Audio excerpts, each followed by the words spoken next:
ജനങ്ങളാൽ ജനങ്ങൾക്ക് വേണ്ടി ജനങ്ങൾ നടത്തുന്ന ഭരണമാണ് ജനാധിപത്യമെന്ന് അമേരിക്കയുടെ മുൻ പ്രസിഡന്റ് ബഹുമാനപ്പെട്ട അബ്രഹാം ലിങ്കൺ പറയുകയുണ്ടായി.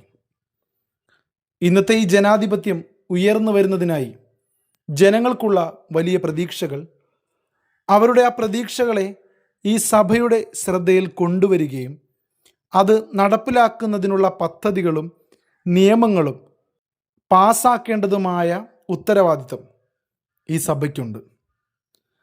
ഭൂരിഭാഗം ജനങ്ങൾക്കും ഈ ഭരണ കാലയളവിൽ വലിയ ഗുണങ്ങൾ ലഭിക്കുന്നു എന്ന രീതിയിൽ നമ്മുടെ പ്രവർത്തനങ്ങൾ മുന്നോട്ട് കൊണ്ടുപോകേണ്ടതുണ്ട്.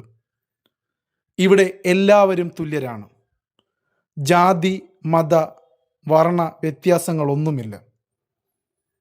ഒരംഗം മാത്രമുള്ള പാർട്ടികൾ ഇവിടെ ഉണ്ടെങ്കിലും അവരുടെ അഭിപ്രായങ്ങൾക്കും കൂടുതൽ അംഗബലമുള്ള തമിഴക വെട്രിക്കഴകം അംഗങ്ങൾ അറിയിക്കുന്ന അഭിപ്രായങ്ങൾക്കും തുല്യമായ മൂല്യം നൽകി നല്ലവ സ്വീകരിക്കപ്പെടുകയും അല്ലാത്തവ നിരസിക്കപ്പെടുകയും ചെയ്തുകൊണ്ട് ജനാധിപത്യത്തിൻ്റെ ഹൃദ്യമായും അതുപോലെ തന്നെ വിവേകബുദ്ധിയോടുകൂടിയും ഈ സഭ പ്രവർത്തിക്കേണ്ടതുണ്ട്.